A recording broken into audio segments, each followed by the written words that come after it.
there's a real confusion about what is coaching. You can pick up 5 or 6 different definitions, and everybody will be saying something different. What's career coaching, mentoring, counseling, personal coaching, life coaching, business coaching, executive. There's a whole range of different approaches, and so there's a certain unclarity about definition. So one of the things that you have to do is, and one of the things we do at the Academy, is help you clarify what is the definition that makes sense to you and to your clients. So we help you, rather than saying, this is the definition, we say, let's think of it. Let's go down and work out, what is your definition? And how can you shape that to make it appropriate to your clients, the client group you're serving? Because if you're a life coach that's helping single mothers get back to work, that's a different sort of coaching and a different definition from somebody that's coaching partners to develop into senior managers and directors. So, first of all, you need to be clear. And at the moment, there's a low barrier to entry. So anybody can call themselves a coach. And what generally happens is those people that used to be called business advisors, we don't have business advisors anymore in the UK. They're all business coaches, okay? Because it's fashionable to be a business coach. It's no longer fashionable to be an advisor. So they've gone. Suddenly we've got business coaches. They didn't do any coaching course. They just called themselves coaches. So anyway, so again, you have to find a way of distinguishing yourself, to be clear about what you're offering, be clear about your qualifications and your accreditation. We've just talked about, in the UK anyway, a prolific number of coaches. The interesting thing, when we started the Academy, this slide was totally the opposite. Our buyers, especially of large organizations, didn't know what they were buying in terms of coaching. They do now. I can tell you, organizations are very clever, they're very specific, they've got procurement departments that know exactly what they want. And generally, if you're not qualified, they won't even touch you. This is in the UK.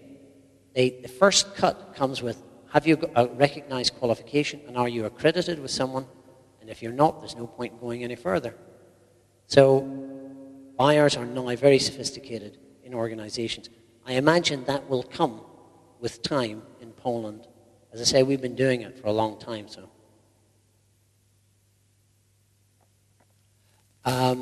well, I would say coaching has been pretty active since about 95. So coaching has been around since about 1995 in a sort of visible way. I often think that we know that a profession has arrived when it turns up in sitcoms, and comedians start to. And in the last 5 years, we've been having sitcoms that include coaching, and they start to take the piss out of coaching, and then you know that it's arrived in the popular understanding.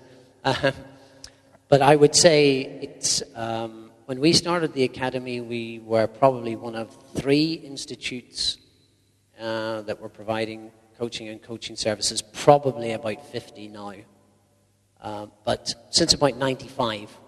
But it's very hard to tell, because coaching is one of those things that's kind of emerged. There wasn't a launch. It kind of seeped across from the US in various forms.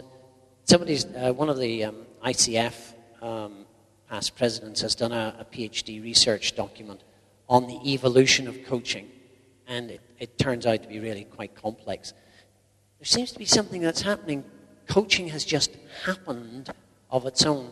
And as I was talking to the Deloitte people today, I think it's because we've got more and more choices today than we've had before. And when you've got choices, you've got the opportunity to make a mistake as well as to make a good one. And actually, people are struggling with the choices they've got to make. And as a result, coaching is supporting people to help them make choices. Which you can see also CIPD again about the effectiveness. So there's a very high success rate with coaching. So it grows because it actually works. Now, we know that there's lots more research that's saying when it doesn't work, and why it doesn't work, and we're learning more and more and more how to be specific and actually how to get the best out of it and not waste money. But by and large, it's a process that works, which is why it's actually grown exponentially.